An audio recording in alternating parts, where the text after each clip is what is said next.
At my daughter's wedding, she leaned toward me, her veil brushing my cheek like a curtain closing between us. His lips barely moved, but the words hit me harder than any punch.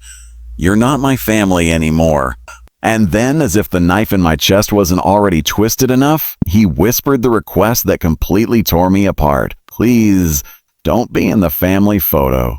The music swelled behind us, the violins rising toward the high ceiling of Riverfront Manor, but I heard only silence, an empty, echoing silence that wrapped around me like chains. I didn't say anything, not a word. And then a few moments later I saw her turn around, her voice bright, sparkling, full of the warmth she had stolen from me. "Dad!" he called. But not me, not the man who had raised her, who had worked his butt off in a factory for 30 years to put food on her plate. He told this to Norman Whitaker, his new father-in-law, the man with money, with power, with everything I could never give him. She called him Dad, and that's when I made my decision. You won't believe what I did. 2 hours later, everything fell apart. 2 hours later, she lost control. And once it started, the consequences were impossible to stop. But let me take you back so you understand. The Riverfront Manor parking lot stretched out before me, a polished gallery of wealth. Mercedes, BMW, Lexus, Cholam. Machines that purred with luxury, their chrome gleaming in the March sun like sharp blades. And then there was my car. A 15-year-old Ford with rust bleeding from the fenders. A relic. A disgrace. I stayed in the driver's seat for a moment longer, watching the guests glide by in their designer dresses and tailored suits. They looked like they'd stepped out of a magazine. I looked like I'd stepped out of a factory shift. I reached into my inside jacket pocket, my fingers brushing over the thick envelope. It rustled softly like dry leaves. Inside, $25,000. My entire pension. 6 months of 60-hour weeks. 6 months of skipped meals, canceled nights, watching bills pile up like bricks on my kitchen table. That money wasn't just paper. It was my blood. My years, my sacrifice. And today, it was his wedding gift. My desperate attempt to prove I still mattered. I got out of the car. I straightened my tie. I tried to keep my shoulders straight. The air smelled of roses and lilies, expensive arrangements that lined the path to the hall's resplendent entrance. From within came the faint strains of a string quartet, elegant and perfect. I walked slowly, following other guests who moved easily through this world that was never mine. Their laughter sounded like polished silver. Mine remained trapped behind clenched teeth. And then I heard it. Dad, my heart leaped, foolish and anxious. She stood in the doorway, beaming. Georgiana. My girl! Except she wasn't a little girl anymore. She was 28, a successful marketing executive, and married into a family that owned half the city. In its silk and lace, she seemed divine, untouchable. For a moment, I saw the little girl who used to run into my arms after school with drawings of crooked hearts and stick figures labeled Daddy and me. But the warmth in his voice wasn't there. You came really. A surprise, mild, cold, joyless. Before I could answer, he turned around. Norman? Eleanor, her tone instantly brightened, filled with light. Come meet my father. Not me. Not them. Norman Whitaker strode forward like a man who owned every room he entered. Tall, his silver hair perfectly coiffed, his suit worth more than a year's rent. His wife, Eleanor, was a vision of calculated grace, her smile polished like crystal. Alonzo, my friend, Norman said, shaking my hand in a firm but hollow grip. His smile was toothy and lacking warmth. How's retirement life treating you? It must be quite an adjustment after the factory floor. The words fell like darts. Not factory work, not engineering, not factory floor. If they wanted to treat me as an ornament, I'd make sure the ornament had teeth. Time whizzed by. The photographer announced, "One more group, please. Immediate family, by the altar." I stood up, because there are times when you can't just sit still, even if the ground beneath you crumbles. I walked toward the group like a man approaching a cliff, pretending the edge was just a trick of the light. Norman's hand was already on Georgiana's shoulder. Eleanor was leaning in like a living frame, and the Hayases formed their perfect semicircle of abundance. Flash bulbs were exploding. Marcus was giving instructions. The family was arranging themselves into statues of success. The Hayases were laughing with the polished ease of those who have never had to beg for approval. And then, because she had to complete the ritual of condemnation, Georgiana pronounced my erasure aloud. Her voice cut through the air. I'm sorry, Dad, but you're not my family anymore. This is my real family now. Silence fell like a theater curtain. Something deep and ancient within me, my father's blood, the inherited recipe for patience, receded. The world narrowed until all I heard was my breathing and the soft rustle of organza. The guests shifted uncomfortably. A woman nearby made a polite noise of sympathy. Someone coughed, as if the sound could fill the void my daughter had created. Then I did something that surprised me. I laughed. A single, brittle note that sounded like crystal. Not at her, but at the obscene theater of how money can clothe others to make them someone else's family. I stood slowly, the envelope biting into my ribs. In that instant, every polite instinct told me to sit down, to be small, to disappear into the living room wallpaper. Every instinct that had kept me safe and quiet for 30 years argued, leave it, lose the money. Don't give them the pleasure of your misfortune. But some contracts aren't signed until you sign them with your voice. I walked to the center of the room where the light fell like a spotlight and stopped. Heads turned. Cameras followed me. The music faded into clumsy chords. Marcus looked up, shutter ready. Wait. I left the envelope on a serving table like a prop. The sound was louder than expected. Paper against wood, a small punctuation mark that made everyone flinch. The conversation stumbled and died. Georgiana's face changed from pain to something harder, a flash of what might have been fear. Norman's smile sharpened. Eleanor's fingers tensed, ready to mold whatever came next into polished courtesy. I could have let the silence do its work. I could have walked away and let the scene replay in their heads for months. But what I wanted, the only reparation I demanded, was recognition. I wanted the room to understand the cost of their spectacle. So I spoke. At $25,000, I said, my voice low but clear, cutting through the candles and flames, on my entire pension. My future. It's in this envelope. A murmur ran through the guests like wind through dry leaves. The cameras tilted. The orchestra dropped to a trickle of sound and then stopped. I worked 30 years for that money. I worked my hands off so my daughter could be here tonight. The words hung heavy. Norman clenched his jaw. Eleanor's smile froze, cracked like a mask. Georgiana's eyes filled with red pain, humiliation, surprise, and then something else. Panic. She took a sudden clumsy step, tearing off her veil, ripping her glove. Her laughter turned into a sob. Dad, how could you? You said I wasn't your family, I replied quietly. I could have left. I could have kept quiet and kept the money too. But you made your public choice, and I'm making mine. Then she screamed, an animal shriek that froze the room. Guests backed away. Her face flushed red. Do you think money matters? Do you think you can buy the love you wasted? You were never there. She slammed the table, a champagne glass shattering against the marble. The entire room erupted.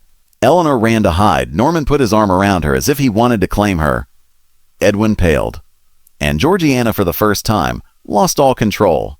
He grabbed the envelope, tore it open, and the bills fell like obscene snow onto the polished table.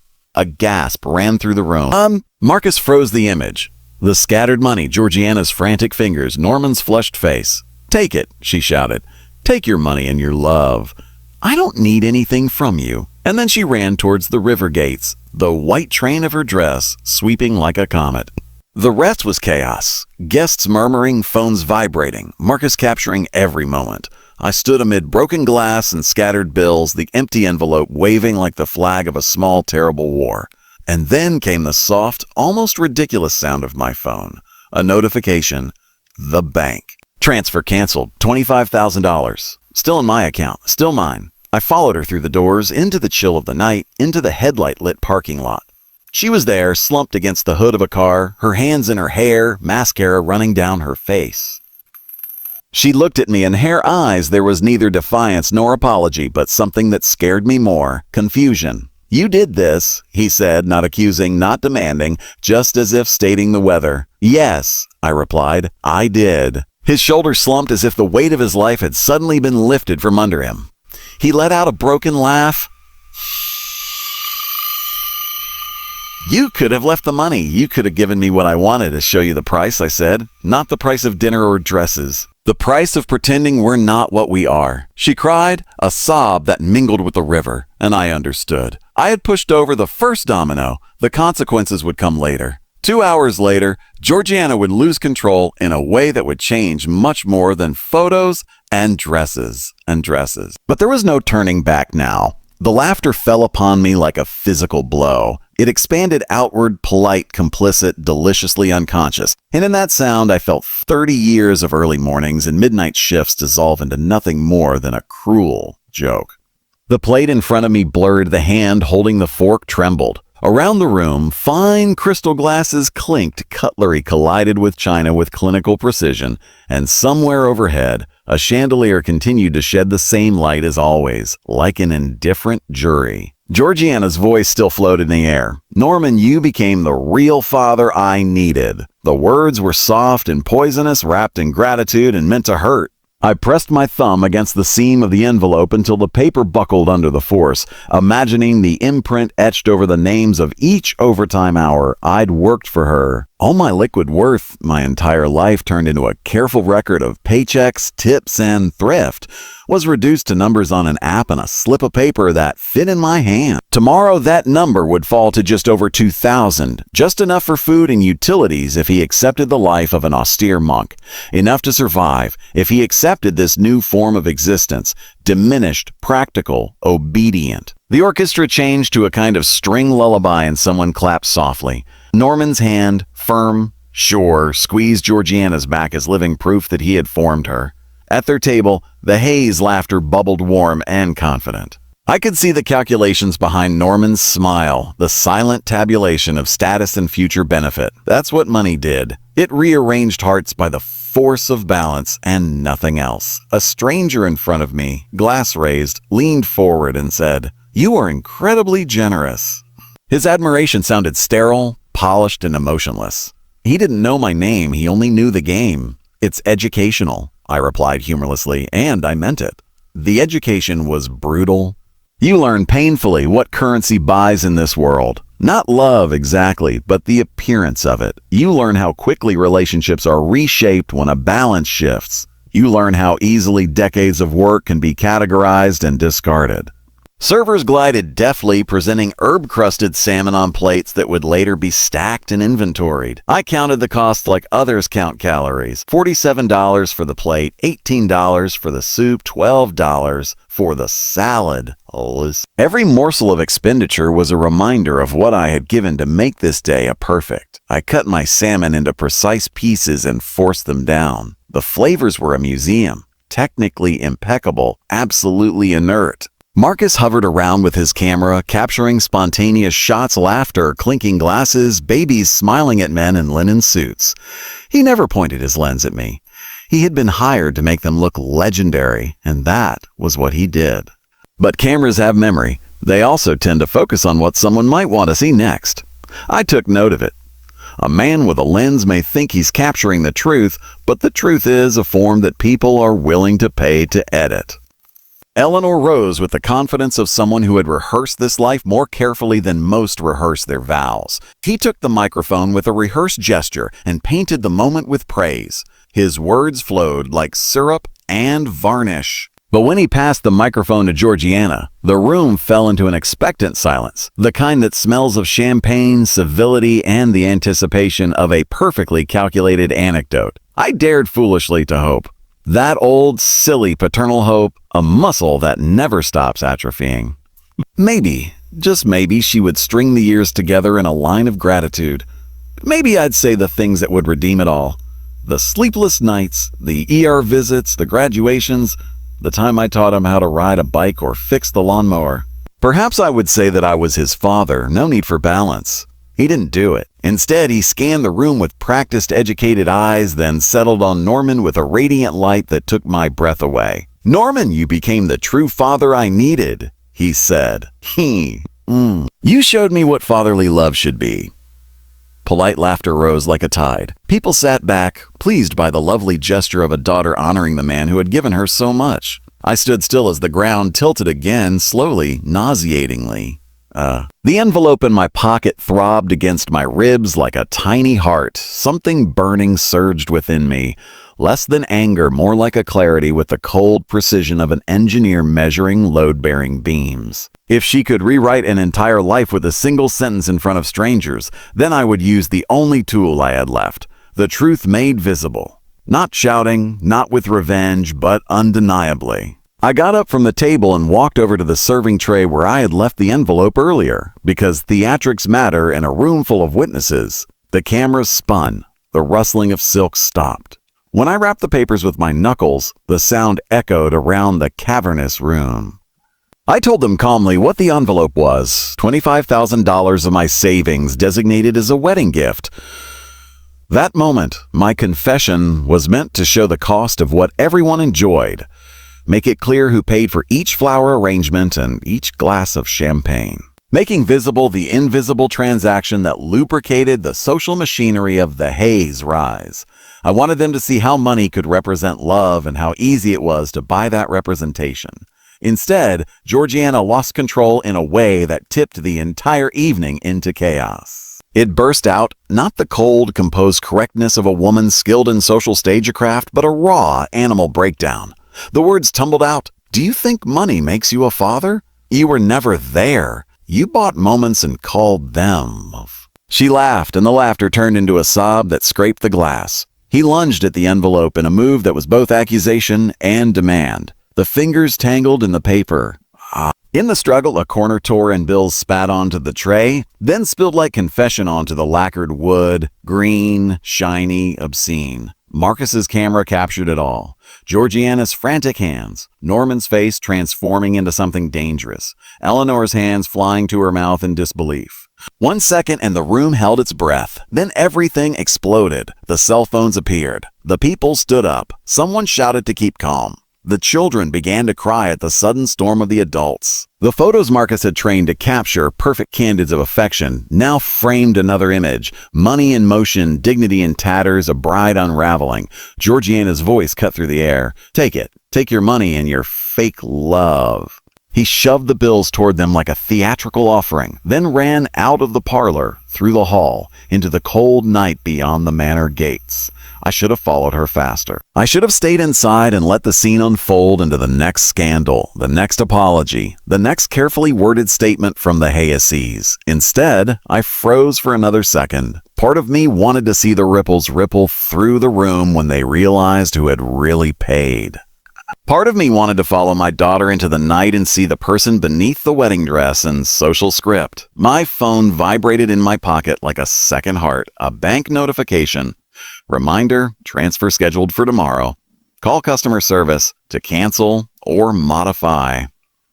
The words appeared on the screen as a choice. Cancel, modify. 3 verbs that could alter the course of every life in that room. 3 small actions with big teeth. My fingers moved before my head could argue. I dialed the bank number and called. A polite voice answered and guided me through the maze of security questions. Each check was like a rusty key turning in a lock. We can process a cancellation, the agent said. We'll put the transfer on hold if you authorize it. My voice sounded calm, too calm, while something in my chest was rearranging itself irreversibly. I authorized the cancellation. The agent confirmed the scheduled transfer would not proceed.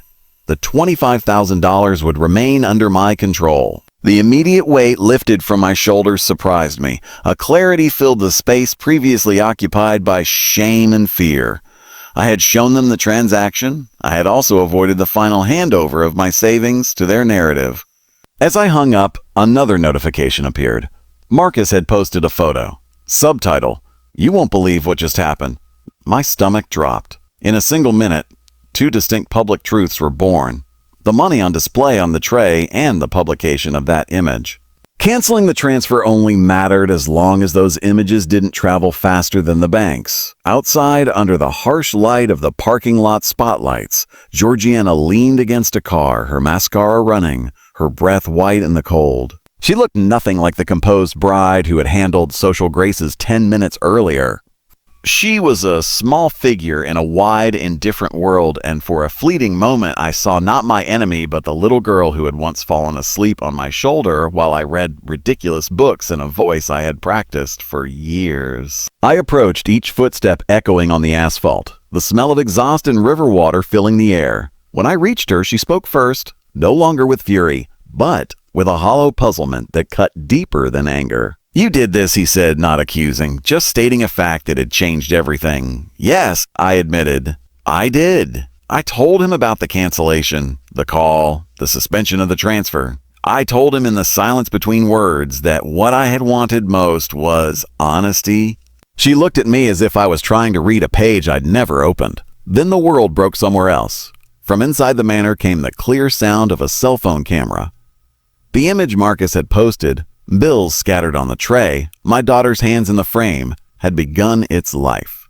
A text message vibrated as proof forwarded photo. "You won't believe this. The sender was unknown. The message contained a single link." My finger hovered over it, cautious. But two things happened at once. Someone at the Hayes's table walked out into the night, their face hardened by anger, and in the gloom a blue flash began at the end of the road. Too close to be a stoplight, too deliberate to be a passing car. A guest appeared with his mobile phone raised. "It's everywhere," she said, her voice small and amazed. "People are already posting about it. The Manor hashtag is trending." The word trend fell like a stone. A second later, my own phone squealed. An alert from the mayor's feed, then another. Messages piling up like a pressing rain. What we had overtaken us. In 3 breaths, the cultivated privacy of the manor had been violated. In 3 more, the entire world had turned to look. Someone inside called Norman. Another was already on the line with Marcus asking for a comment. Someone else, less polite, more voracious, had shared the photo with a local blogger who ate scandals for breakfast. And then, over the echo of distant tires, a different sound built. The measured wail of a siren, distant and then closer, a blue light beginning to slide under the manor's columns. Norman looked up, pale as someone who can't be brave. Eleanor clutched her pearls as if they were talismans. Edwin, who had only wanted to celebrate, suddenly looked like a man who had been handed a detonator without a manual. A hand fell on my shoulder from behind. Firm, official, with the scent of a security agent hired for the evening. He leaned forward, his voice low and urgent. "Sir, we have a report about an incident involving money and unrest. We need to talk." Behind his words, I heard other calls, other confirmations, and the frantic chord of a press officer beginning to make plans. The blue light swept across the manor's facade, painting everything in a cold color. The cell phones kept ringing. Someone yelled a name inside. The laughter had left the room forever. The night folded inward, and we all struggled to understand which fold would hold and which would tear. Georgiana stepped away from the car, her eyes moist, her face burning with a clarity that had nothing to do with social scripts. "You could have let me have it," he said. "You could have made me feel like I deserved it." The pain in his voice was raw, private, impossible to erase. "Now look." I opened my mouth, but nothing sensible came out. The only tool he knew was the truth he had exposed. That money had been used to buy a moment, and that moment had exploded. As footsteps approached from the manor, as a voice inside called for order, and as the blue light rolled like judgment on the pavement, my phone vibrated with one last impossible message. The teaser read, Marcus posted the photo on his feed. It's everywhere. The comments are brutal. Norman's office just called. They're asking for it to be taken down, but someone already took a screenshot. You better come. The line went dead. I looked at my daughter, her white dress blackened at the hem, mascara running like rivers down her face, eyes glittering with a terrible new awareness. And then I looked at the envelope in my pocket, safe for the moment, but now a symbol with its own speed. The future I had planned had shifted beneath me like river ice in spring. The steps multiplied, the mobile phones were shining, the siren was approaching. The first domino had fallen. A few invisible hands were already pushing the second one. And then beneath the wail of the siren, the rustle of expensive fabrics, and a bride's private cry came another noise on the wind. The faint hum of a live stream, a platform notification that would turn our private catastrophe into a public spectacle. The blue light illuminated my face. A uniformed officer looked at me, eyes sharp. He asked a single practical question, the kind of question that divides the world into two halves, before and after. "Yes, sir," he said in a firm voice. "Were you the one who put that envelope in the tray?" I opened my mouth to respond, and everything I had set in motion hung on the sound of my simple confession. Then the scene faded to black. The applause inside the banquet hall hit me like a wave, deafening, relentless, suffocating me beneath its weight. Norman stood slowly, savoring the spotlight as if he'd earned it, as if this moment had always belonged to him. He accepted the microphone with rehearsed grace, his binoculars catching the light from the chandelier, reflecting sharp flashes that stung my eyes. "Oh." His voice drifted through the room, soft and commanding.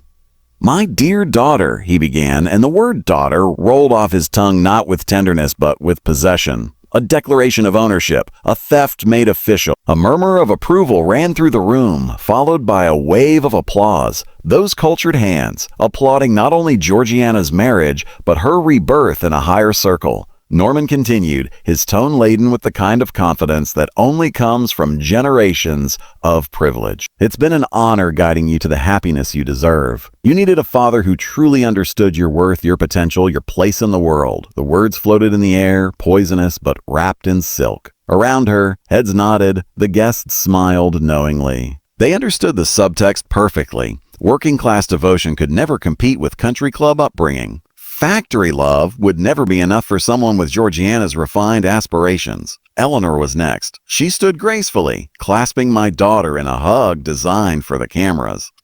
Her voice trembled with carefully rehearsed emotion. "Welcome to our real family, darling. True family." The phrase hit me like a hammer. Real father, real family, real life. And in that construction, I wasn't included. Not the man who had raised her alone after her mother's death. Not the man who had spent 28 years working 60-hour days to pay for her school trips, her braces, her wedding dress. Not the man who had quietly emptied his savings to fund this very celebration, a celebration of his own replacement. No one noticed when my hands clenched, when my breathing became ragged. No one noticed when I quietly slipped away from the table. There was no scene, no shouted accusation. Just a man in his best suit moving unnoticed as the applause continued to thunder. The restaurant doors groaned as I pushed them open. Instantly, the sound of the celebration was swallowed, muffled, cut off like a performance ending behind a heavy curtain. Before me lay the cool March night, its sharp air holding the promise of a clarity I couldn't find inside. My footsteps echoed on the marble entryway as I walked away from 28 years of fatherhood. Behind me, the party continued to roar. Toasts, laughter, clinking glasses, strangers applauding my daughter's courage and formally announcing her improved parenthood. And all of it, every moment, preserved forever by professional photographers, printed in glossy wedding albums, documenting my silent erasure. Outside, the parking lot lay in orderly silence. The streetlights cast pools of yellow light over rows of gleaming luxury vehicles. Their chrome mirrored my isolation, mocking me with their perfection. At the back of the lot, waiting humbly in the shadows, was my Ford. Modest, functional. Out of place among the immaculate Porsches, Jaguars, and Bentleys of Norman's world. I walked toward him slowly. Each step scraped against the pavement, the only sound in the stillness of the night. When I got to the car, I leaned against the driver's door, my body suddenly heavy, shaking with a tiredness I hadn't felt before. With trembling fingers, I pulled out my wallet.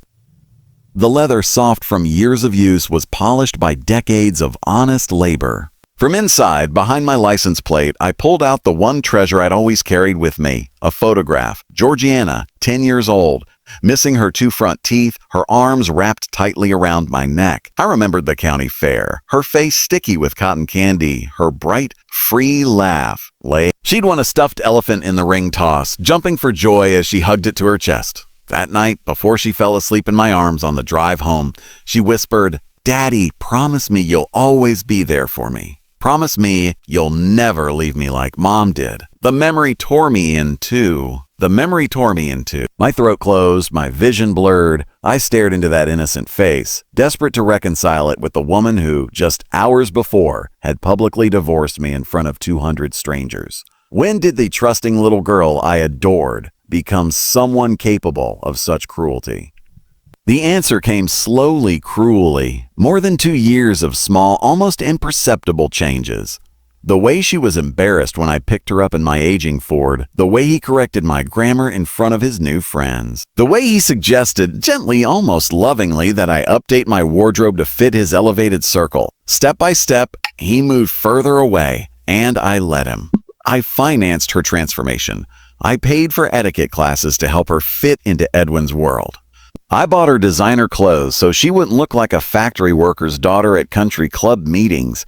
I worked extra shifts to pay for her camouflage. I erased myself, piece by piece. And now she had completely erased me. She would have stopped him, I whispered to the photograph, thinking of Margot, my late wife. Dead 15 years, still present with every breath. She would have set boundaries. She would have protected Georgiana from this. But Margot wasn't there. She had trusted me to raise our daughter, and I had failed her. Looking up at the sky, I found only extinguished stars, their light swallowed by the glare of the city. Something inside me shifted, sharp, decisive. For the first time in years, I felt awake. Margot had asked me to protect Georgiana. Protecting wasn't leniency.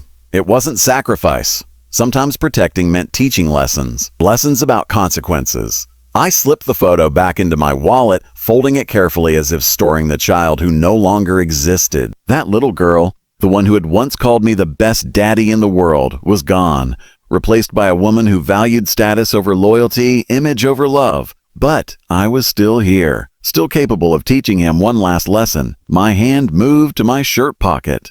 I felt the weight immediately, an envelope, thick, heavy, radiating possibility. Under the relentless glare of the lantern, I took it out. I opened it with deliberate slowness. Inside was the check for $25,000. My handwriting stared back at me, the ink firm, my signature the same stroke I'd used before to sign school permission slips and birthday cards. I ran my thumb over the paper. It felt solid, tangible in a way emotions weren't. This wasn't anguish. This wasn't humiliation. Ice. This was 6 months of sweat, extra shifts, skip meals, and sacrificed comforts, condensed into a single instrument of power. And the power, I realized, was mine again. I looked at my name written at the bottom. Just 3 weeks earlier, I had signed it with pride, believing myself to be a noble father, giving until I had nothing left to give. Now it looked different. Not pride, not sacrifice, evidence. Evidence of how deeply I'd been manipulated. I whispered to the empty lot at $25,000. 6 months of my life, all for this. The night responded with silence. But the silence, I realized, could be broken. And tomorrow, when the bank opened, that's how it would be. The mathematics was relentless in its precision. Cold, undeniable. $12,000 for the banquet, the feast that had fed a room full of strangers who had applauded my erasure. $3,000 for flowers, lavish bouquets that would begin to wither at dawn, while my humiliation would live forever in glossy photographs. $4,000 for the music, the soundtrack to the ceremony where I had been replaced. My own funeral, as a father, disguised as a wedding. Every figure on that bill was etched into me like a chisel striking stone. Numbers don't lie. Numbers don't sugarcoat things. Every dollar had seemed reasonable when I imagined walking Georgiana down the aisle, when I thought of her looking at me with tears in her eyes during our father-daughter dance, when I believed that this celebration would be a testament to my devotion. But that night, reality had changed. Those dollars hadn't built a dream, they had built a coffin. A coffin for the role of father, lowered into the earth with speeches and applause, buried beneath the smiles of Norman and our. I whispered into the cold March air, my breath fogging in front of me. You want to treat me like a stranger? Then I'll act like one. The decision crystallized within me with surprising calm. It wasn't rage that steadied my hand. It was logic. Clean, sharp, ruthless. Georgiana had chosen to cut our bond in public. All I was doing was honoring her choice, bringing it to its natural conclusion. The check trembled between my fingers as I held it up to the light once more. Then, with deliberate precision, I tore it in half. Read it in half. The tear in the paper was sharp, satisfying, final. One piece to the left pocket, the other to the right. A silent contract with myself. No turning back, no betraying my own resolve. And instantly I felt it. Liberation. The weight I'd carried for months evaporated. For the first time in years, I wasn't chained to someone else's expectations, no daughter to impress, no in-laws to please, no social debts to pay with hours stolen from my own life. I straightened my tie. I smoothed the front of my jacket. He was no longer the desperate father begging for approval. Now it was something else. This wasn't punishment. It wasn't revenge. It was education, the last necessary lesson in a curriculum that had begun 28 years ago. Then he'd promised Margot he'd raise a good person. He'd promised to take care of Georgiana, though. But caring did not mean enabling cruelty. Caring was teaching limits. Caring was letting her learn what happens when you burn the bridges that once held you. I whispered into the night, my late wife's name trembling on my lips. Margot, I kept my promise. I raised her. And now I'll finish raising her. I looked back at the restaurant, the bronze handle of the heavy doors gleaming in the chandelier. My hand rested there for a moment, holding it. One more inhalation, one more exhalation, and then I pushed.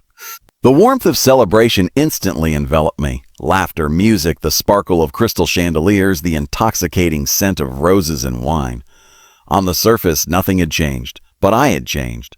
I walked back to the living room with deliberate calm, each step measured, unhurried. My pockets creaked with the hidden halves of the paper, small, silent bombs marking the countdown to detonation. Guests passed by with glasses of champagne, waiters floated by with silver trays. Every face I saw, every bouquet, every note of the 12-piece orchestra, every detail represented money that no longer belonged to me. Every luxury became someone else's burden. At my table, the scene remained untouched. I don't pay for strangers' parties. The blood drained from his face. Panic flashed in his eyes. Edwin took a step forward, his composure crumbling. "Sir, let's be reasonable. We can settle this privately." "No," I interrupted firmly. "She chose her true family tonight." "Let them pay like true family does." Around us, the celebration came to a screeching halt. The music continued, but the murmur subsided. Heads turned. Whispers spread like wildfire. Yeti Georgiana sobbed, the word escaping raw, defenseless. I raised my glass of water, sipping slowly my glass of water. "I'm not your daddy anymore, remember? Norman is. And I'm sure he'll be happy to prove it." Antonio shifted uncomfortably, the open bill glinting between us like an exposed wound. Georgiana's hands trembled as she clutched the back of a chair. "This isn't. You can't just. What am I supposed to tell everyone? Tell them whatever story you want," I replied, placing the glass back on the table. "You've always been good at rewriting the truth." And as his face collapsed and Edwin's confidence plummeted into panic, the silence of 200 guests enveloped us like a storm about to break. The numbers stared back at me with ruthless precision. 12,000 for the banquet, lavish food prepared for people who had laughed at me behind polite smiles. 3,000 for flowers, fragile flowers destined to wither at dawn, while my humiliation would live forever, immortalized in glossy photographs. 4,000 for the music. The soundtrack to my own demise played as if it were a celebration. Each item was not just an expense. It was an elegy, the cost of burying myself as a father. When Georgiana walked down that aisle earlier, she hadn't just entered into marriage.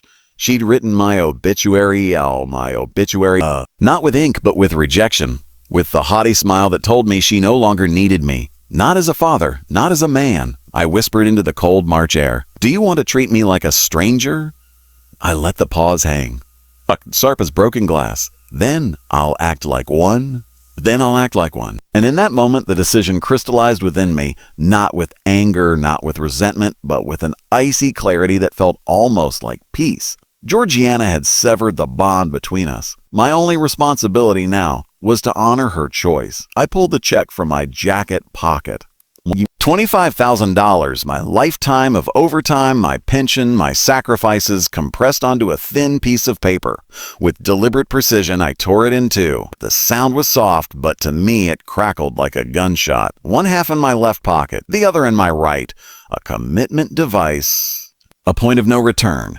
The release was immediate. For the first time in months, my shoulders felt light. No obligations, no expectations, no daughter to impress, no in-laws to please. Just me. I straightened my tie, smoothed the lapel of my jacket, and turned toward the heavy double doors of Riverfront Manor. On the other side, candelabras, champagne, and the elegant lies of the orchestra awaited. a celebration that had once been mine, now reclaimed for myself. The bronze handle was cold against my palm. I inhaled deeply, exhaled slowly, and pushed the doors open. Golden light spilled onto the polished marble floors. Laughter echoed above the delicate notes of a 12-piece orchestra. Guests twirled in their ball gowns, their tuxedos glittering beneath the chandeliers. Everything looked the same, but nothing felt the same, because I wasn't the same anymore. Every flower arrangement that passed by, every tray of appetizers carried by white-gloved waiters, none of it belonged to me anymore. It was their burden now, their debt, their problem. I walked slowly to my desk, each step deliberate. The torn halves of the check pressed against my legs like silent explosives, little paper bombs waiting to detonate. At center stage, Georgiana twirled in her $3,000 dress, laughing with her bridesmaids. Her laughter was bright, musical, rehearsed, the sound of a woman who never doubted she could humiliate me without consequence. At the head table, Edwin raised his glass next to Norman. The smug relief on his face was impossible to ignore. "It's a good thing your father covered the costs," Edwin announced, loud enough for half the room to hear. "It would have taken us years to save for this. It's wonderful when simple people know their place. Simple people." The words hurt, not because he believed them, but because they revealed exactly what he thought he was. Not a man, not a father, but a wallet. My hand tightened around my glass of water. I could hear the paper rustle in my pocket. An elderly guest leaned toward me, smiling warmly. "You must feel so proud," she said softly. "What a generous gift, giving them such a perfect day." I smiled back, my voice calm and measured. "Everyone gets exactly what they deserve." She smiled even wider, oblivious to the storm hidden in my words. The clock above the bar read 7. Time was running out. When Antonio Rossi, the manager, appeared with his leather folder, I already knew what was inside. Banquet, $12,000. Hall, $4,000. Music, flowers, photography, a grand total of $25,000. Months of my life distilled in black ink on white paper. I didn't flinch. I didn't blink. I simply closed the folder and watched Georgiana approach, Edwin trailing behind her. His confidence radiated like perfume. "Dad," he said, as casual as ever. "Time to pay. Everything looks perfect, right?" He gestured to the room as if it belonged to him. As if my work, my sweat, my sacrifices were nothing more than decorations in his fairy tale. And then, calmly and precisely, I said the words that set the entire evening alight. "I've changed my mind." The orchestra continued playing, but I swear I heard the silence fall like a curtain. Her confident smile faltered. "What do you mean?" he demanded. I stood up slowly, buttoning my jacket. "You made it clear today, I'm not your father anymore, and I don't pay for strangers' parties." His lips parted, astonishment etched on his perfect face. The nearby guests shifted restlessly. Whispers ran between the tables. Edwin stepped forward, pale and trembling. "Sir, let's be reasonable. We can fix this." "There's nothing to fix," I replied calmly. "She chose her real family. Let them pay." Gasps, murmurs, and then Georgiana's voice, high, desperate. "But Daddy," I interrupted her, "I'm not your daddy anymore. Remember?" My words hit harder than any slap. She recoiled, her entire world crumbling under the weight of a truth she never imagined I'd dare to utter. And as I sat back down, raising my glass for a sip of water, I knew the lesson had just begun.